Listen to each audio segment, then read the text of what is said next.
Hi, everyone. I'm sometimes asked institutions on sustainability around textiles and garments and things like that, and promoting the secondhand economy also. And I decided to teach one of my classes today here on YouTube and make it publicly available because it's good information. And I think we're at the point that it's not just a few people that should know this stuff. The general public is learning how to become more sustainable as many ways as possible. And what I'm going to focus on discussing today is the dedication to wearing designer labels as a form of sustainability. And we're going to talk about some different designers. And how what the belief system is around shopping designer for sustainability and the stigma that exists around designer labels. So we're going to unpack a whole bunch of stuff today.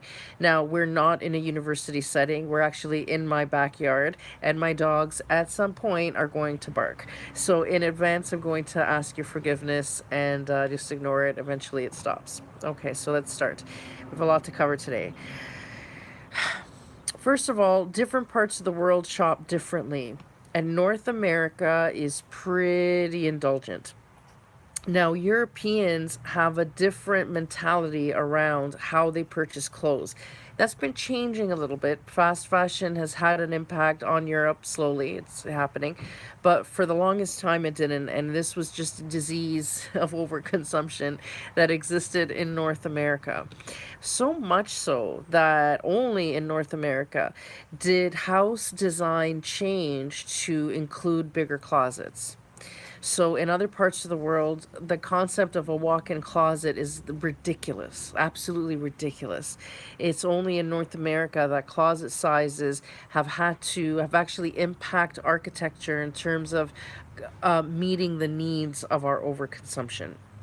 When you look at how Canadians or Americans shop for clothing, we're very seasonal. We've been trained actually by the fast fashion industry. Two things the fast fashion industry has done through really creative media campaigns. The first thing they've done is demonize designer labels. They had a very strong media campaign that spread the message around, the youth more than anything, telling them that it was a sign, luxury was evil. It was a sign of over decadence. It was insensitive, that it was snobby, only snobs wear designer labels, and it kind of gave it this evil connotation, right? It kind of demonized the whole practice of being fashionable. And then what became fashionable was being unfashionable, and not caring about designers and not being a snob or whatever became a hallmark of being a good person and being humble and whatever. And sometimes what we don't understand is that mentality is actually scarcity thinking. We're going to cover that when we talk about Dior, because Dior actually impacted the economy. But what happens is when we demonize beautiful things, when we demonize craftsmanship, when we demonize luxury, and we want everything to be dirt cheap, then things have to be accommodated to accommodate that price, which means there's more machine, less craftsmanship, right? There's more processing, there's more chemicals, there's cheaper fabrics that are destroyed quicker. So if you're not going to pay me this much for a suit, and you want me to sell you a suit like this, then I'm going to make it so cheap, sure, that you'll want to buy it, but then every 3 months you're going to have to buy another suit. So one way or another, I'm going to make money off you, right? So one way or another, there is going to be commerce. All we've done with supply and demand, our demand influences what is available in the market, and we demanded cheap clothing, and the universe provided. It provided by using countries like Bangladesh that don't have strict regulations. So if a place burns down and hundreds of people die, oops, right? Right now, I know in Canada, the sorting industry is all moving overseas to Pakistan because the labor is so cheap in Pakistan. So now all these North American jobs are being exported. So So if you're and the reason is also because they used to be sorted in Canada, could have stayed here, but Canadians' addiction to fast fashion has degraded the commodity price at the same time that the economy is demanding a high minimum wage, which means their margins keep shrinking and shrinking and shrinking. Where, you know what, I'm sorry, this is a business, we're here to be profitable, so guess where they go? They go overseas. So these are the trickle down effects that we're seeing. When Europeans, before fast fashion started to infiltrate the European consciousness, Europeans were very proud of their labels. They were proud to have a quality item. And there was a sense of pride in how long you could have an item looking pristine. So they cared for their things. That's why leather was very popular in Europe, because it lasts such a long time and you can take care of it. And so you would boast, I've had this jacket for 10 years and it looks brand new. Well, you're not going to get that in fast fashion. If you're looking for that kind of craftsmanship, you got to pay for that. And there was a sense of pride in having this beautiful wardrobe.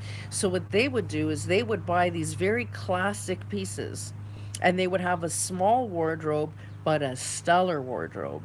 Where they would go crazy is with accessorizing, because then you can mix and match and then turn an outfit into a whole different thing just by changing the accessories.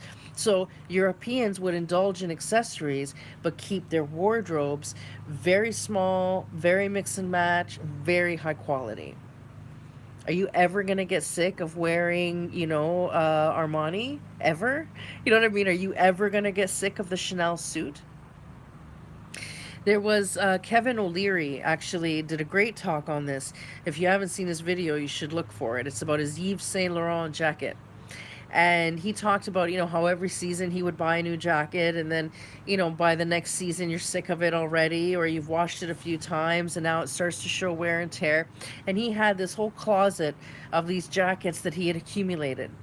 And he was just it was off putting to him. Like, what a waste of money. So he went out and he spent $3,000 on a Yves Saint Laurent jacket. Gorgeous. And listen, when you're wearing Yves Saint Laurent, you don't want to wear anything else, right? You want to wear that jacket to go to bed. Like, you know what I'm saying? So he bought himself this jacket that is to die for, and that's his jacket. Year after year after year, he's been wearing the same jacket. So then he did the math on how much he spent on that jacket versus how much he spent collectively buying jackets seasonally. And it turns out he actually saved himself money buying that Yves Saint Laurent jacket. In that same video, he talked about his mom and that she only bought herself one outfit a year, but it was a Chanel suit. Well, when she died, people didn't fight over her money. They didn't fight over her possessions, but they fought over those Chanel suits.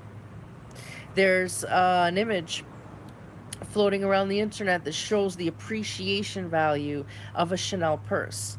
There are some Chanel purses that used to retail for $3,000 that are now worth $8,000, $10,000. Real estate sometimes doesn't get you that kind of return.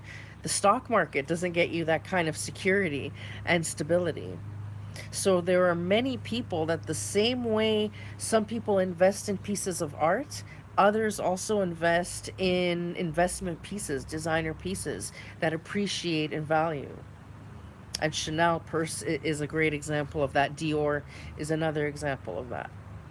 So it's actually also a prudent investment. It's not just the matter of, the fact that over time, because you're buying less of the thing, you know what I mean, that you're saving money, because that thing that you buy is going to last you 20 years and you're going to love it 15 years from now the same way you love it today.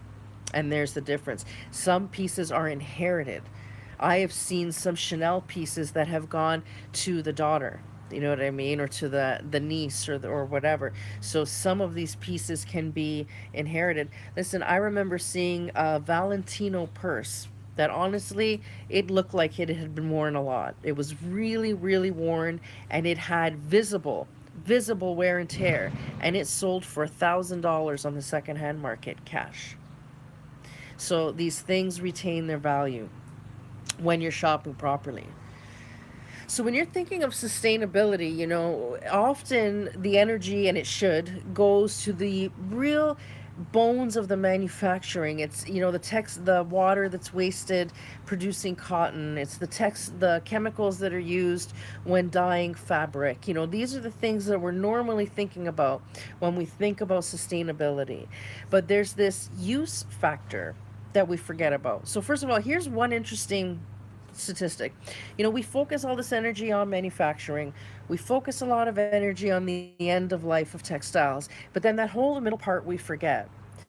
And what many people don't realize is the most environmental damage that's done during the lifespan of a garment is actually done in the laundering process. It's the chemicals that are used in your dryer, in your washing machine, the water that's used, the energy is used. That's actually where the most environmental damage is done.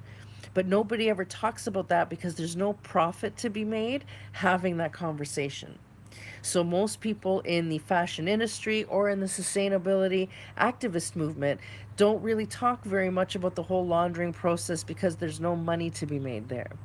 But if you come up with the innovation in manufacturing or an end of life, well, now there's a profit margin you can chase. So it's worth giving it that energy, which is kind of sad, which is why I include that in every single class that I do, because I know no one else is going to tell you. Okay, so sustainability again, when we get rid of the chemicals and okay, so we're not talking about all that. We're talking about now you using an item and you contributing to landfill because you're buying things from that's fast fashion, for example, that after 3 4 washes it loses its thing. So next thing you know, what you bought to wear in the summer becomes your pajama because you can't wear it out of the house, and then a few more times of that and it's even too gross to wear around the house. So now, and even if you send it to the used clothing bin, which is what you should do, because 98% of whatever you put in a used clothing donation bin, even if it's a pirate that collects it, will stay out of a landfill.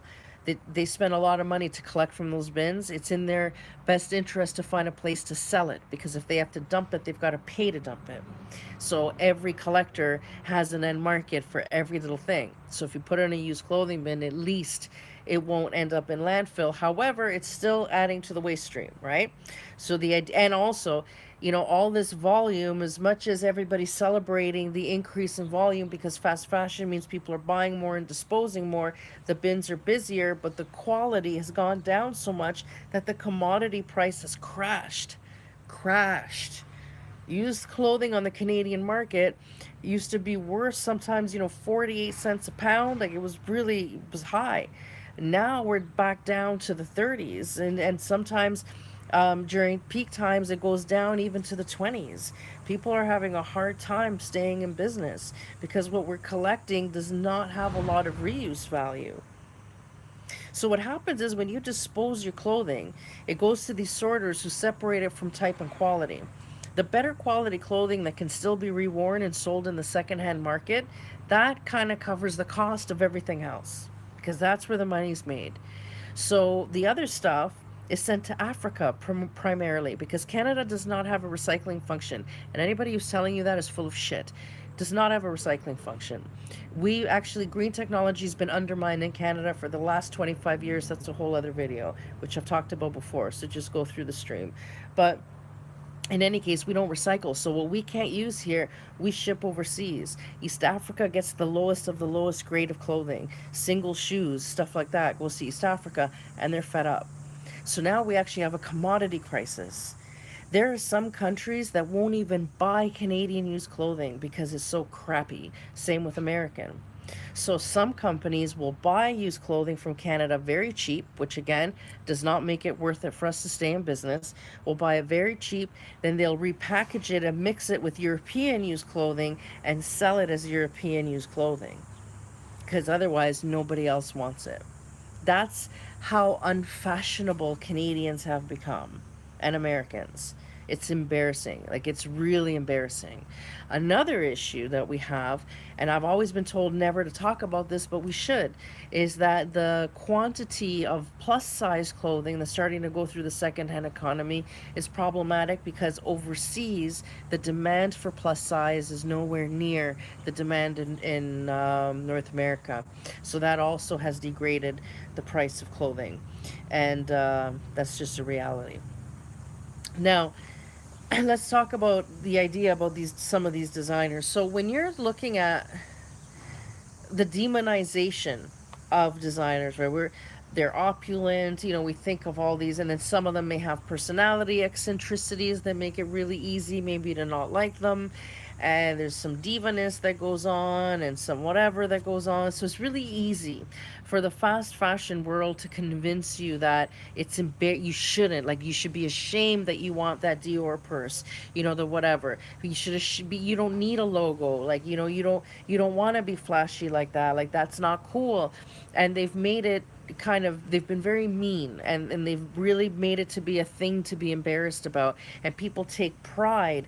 And I'm good. Walmart's good enough for me, right? That's like the line. I was on that Kool-Aid for a really long time, until I got into this industry and started learning that really what's going on. When you're looking at fast fashion, the stuff that's coming out, they gotta pump that stuff out in high volume and fast. That means a lot of machines, a lot of energy, a lot of shitty textiles, a lot of cheap labor, a lot of not nice things. Fast fashion has created more of a lot of not nice things. These big, huge slave labor factories. That's fast fashion. That's not Chanel. That's not Hermes. The reality is the same people, the same demographic that has been trained to hate designer wear are the same people that use narrative to celebrate businesses that designer wear falls into.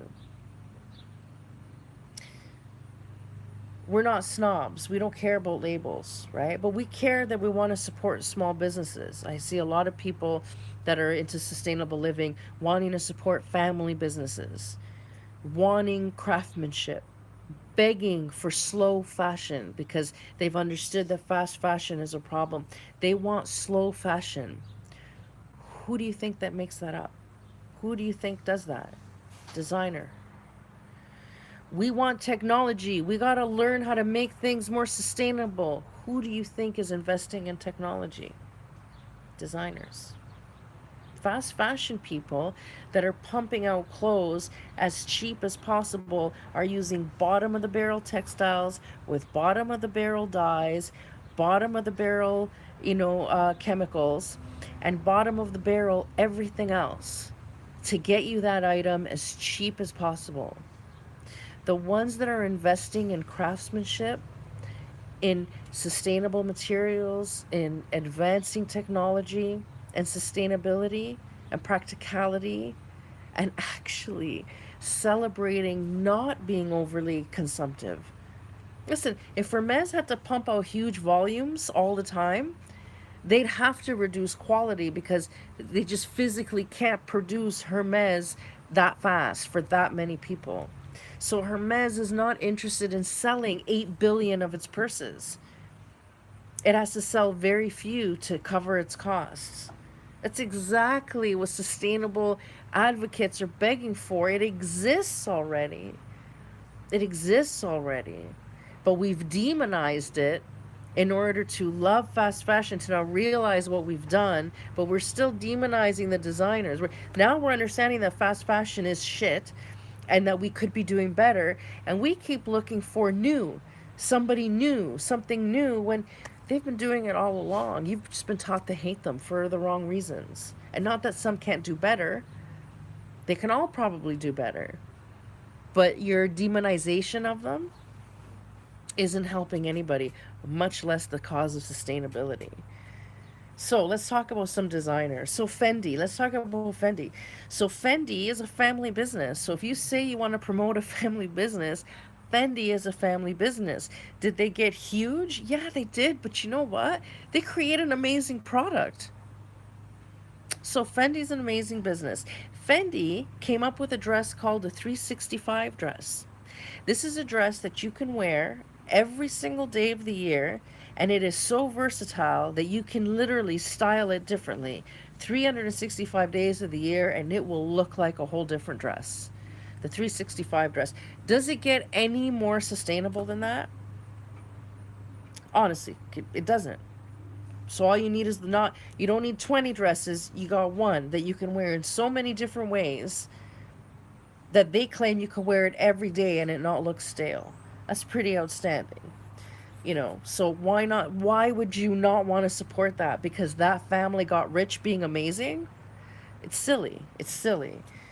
If somebody you love got rich growing sustainable wheatgrass, you'd be celebrating them. But because it's closed, these guys, you demonize their success, right? Okay, Dior. Let's talk about Dior. It's one of my favorite brands. So Dior, one fashion commentator that worked for Dior said that back in the day, Dior's investment in technology was so astounding that they kept advancing clothing, they kept advancing fashion. And he described being in Dior like going to visit not NASA with the amount of technology Dior had invested in. So it used to be that when you bought a dress, you would have to buy all the undergarments separately, right? Dior was the designer that thought, wow, that's a pain. You know what? I'm going to build in the corset. I'm going to build in the bra. I'm going to build in the petticoat. So when they want buy one of my dresses, they're done. They don't have to buy anything else. The dress is going to have everything they need. It's going to fit perfect, and I'm going to make it easy for them. Dior did that for you. Um, Dior also influenced the economy. When Dior was created, it was, well, first of all, Christian Dior was raised in a time of opulence and happiness. And then into adulthood, the Depression came. And Dior was just kind of coming into himself right as the Depression, the war, that there were wars everybody was getting over, this, economic collapse everybody was struggling from. And frugality was in fashion. And everything was being, what's it called? Rationed, including textiles, which means the fashion of the day became very minimalist. The skirts were short or shorter because they were trying to, reserve on the textiles, and they were very simple. There wasn't a lot of opulence. It was, the lower end textiles because, again, everybody was struggling financially, whatever. And even though the problems of the day were over, at least the immediate crisis, people were having a hard time crawling out of the consciousness of scarcity, and everybody was stuck in this sadness. And fashion always is reflective of what's happening in the world. When you see global, a lot of wars or things, you'll see camo become really popular on the runway. You know what I mean? So sometimes fashion reflects the feeling of what's happening in the world. And the fashion at that time that Dior was coming up was really depressing.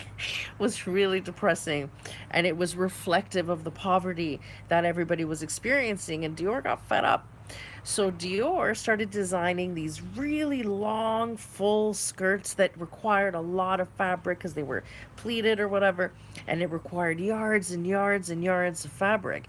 And the impact there, because it became a trend. So when it first came out, everybody was offended by this skirt. How dare you?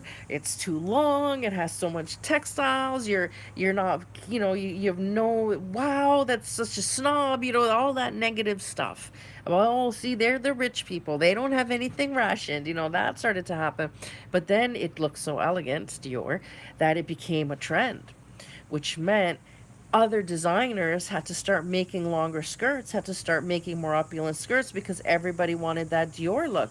So then what ended up happening was the demand for textiles went up, which meant the millers got busy again.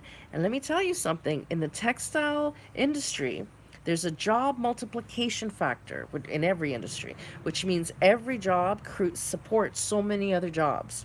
So think of a factory hires another 10 people. That's 10 people going to Tim Hortons twice a day.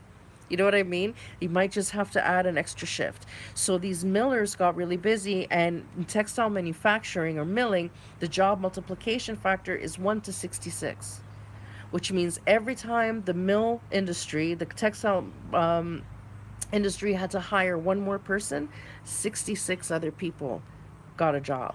That's how powerful an economic driver the textile manufacturing industry is. So when Dior created this skirt, it started a trend which started a boom in the economy. So you could say Dior helped France move past a recession or transcend a depression. Dior gets credit for that. Nobody really gives him the public credit for that. But that's an actual historical thing. You can search Dior and watch some stuff on him. So huge impact. So fashion can bring back hope when society's been feeling lost or is taking a hit or whatever. Fashion can truly impact in a real physical way changes and betterment in society, honestly. And Dior is a perfect example of that. Now, Hermes, everybody laughs about Kim Kardashian's $50,000 diaper bag, right? Can you imagine spending 50,000 for a diaper bag? So why is Hermes so expensive? Every Hermes bag is made with special leather, and more importantly, it's made with this stitch that cannot be replicated by a machine. It's a stitch that was used, and the way they make the bag is still used in the manner that was done for horse artillery. So remember back in the day when armies were horses and soldiers on horses and stuff. Well, Hermes back in the day used to make leather goods for horses, so saddles and the bags to hold the saddle is actually their first inspiration for making a purse. So they used to make all of that stuff. And so there's a special stitch that's used when you're making these things. So that's indestructible and it can't be replicated by machine. Hermes still uses that methodology or that way of making it. A Hermes purse is made from start to finish by one person. Most purse manufacturers, they have a big assembly line. Someone's doing the handle, someone's doing the sewing, and then it gets passed on to the next person who does the whatever, right? Hermes, every purse, they're made one at a time, and every Hermes purse is made from one craftsman, and it's made all by hand. Everything that's embossed is hand pressed in, hand clicked in. Everything's done by hand. As a matter of fact, a Hermes handle, the shape of a Hermes handle is the exact shape of the knee of the craftsman it's made on. So it's not punched out by some machine, right? Or not molded by some steam molder or whatever. No, it's actually hand pressed over someone's knee. And so every Hermes purse has a different, not different shape because they're all pretty much the same, but has a different exact, you know what I mean, curvature, and it's personal to the craftsman that made that purse.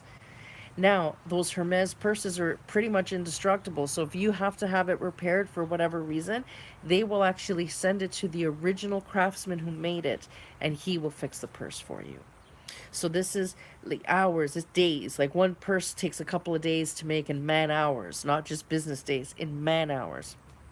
So take a really long time, and that's why it's so hard to get a Hermes purse, and it's such a big deal when you do. Now, not everybody can afford Hermes, right? I don't have a Hermes purse. Not everybody can afford Hermes, but you know what can help you afford designer, and that's going to thrift stores. And thrift stores, it used to be that you'd have to visit, 100 to find that one amazing label or whatever, and it was about finding a needle in a haystack. But that's changing. There are some stores now that are really elevating and they're specializing in niche things like designer investment pieces and things like that. There's a reality show that's being created in Toronto about such a store on Orpheus Road in Toronto, and now that we're producing a reality show there to kind of show this elevation in the thrift store sector and the whole vintage buying and looking for those rare investment pieces and how to elevate your wardrobe that way. So the idea is you can probably get it at a third the price. So if, buying that Chanel bag is like never going to happen right now, you could save up to buy it on the secondhand market where you'll be paying a third of the cost. And sometimes you can't even tell that it's because, especially something like a Chanel bag, whoever owned it took care of it. You know what I mean? So when you get it at the secondhand store, odds are it's in amazing condition and it looks new. Now, I did talk to a stylist that actually looks for a little bit of wear and tear on some bags, like a Louis Vuitton would be a good example. Well, Louis Vuitton, some of their leathers, they get a patina that happens over time. So when you have a bag that has that the patina, and that happens over time with the sun, with the elements, with the oils of your hands getting on the leather, and it's made to do that. So the older it is, that patina changes, and that actually helps to increase the value sometimes in a bag when it's meant to do that. But when you have one that looks brand new, there's the stigma of, oh, you only just were able to afford it. That's probably your first designer item. So if you can have a bag that has some wear and tear, it looks like you've owned it forever. So you're like, I've always been wearing Chanel. You know what I mean? So there's that element. So don't always think that it has to look exactly pristine for it to be worth the value. Actually, for a stylist, that wear and tear, as long as it's not, huge, actually just makes it look like you've had it forever and that it's been yours. So check the secondhand market out, if you can't afford brand new right now, and don't get offended. So when you see something at like, I know that I help do marketing for the designer store they're doing the thrift store. So we'll post a pair of shoes for $600, and somebody will be like, you're not a thrift store, how can you sell shoes for $600? And it's like, they were $3,000 brand new. That's how. You know what I'm saying? So it might be expensive for you, but it's still cheap for this brand. So yeah, so don't get offended when things are, expensive, and understand they're expensive because they're gonna last. Because let me tell you this, if someone's had those Gucci shoes, you know what I mean, for 2, 3 years, and they're still good enough to sell for several $100s in a thrift store, more than several $100s, then do you think you'd be able to do that with the shoes you bought for $20 at Walmart? You know what I mean? By the next season, it's falling apart if it even lasts that long. So that's why it commands that kind of price, because of the quality that comes with it. So anyway, that's my big message on designer clothes. Go shopping for some Yves Saint Laurent or whatever you like. I'm holding out for some Dior. I'm holding out for some Dior. Okay, everybody, have a great day.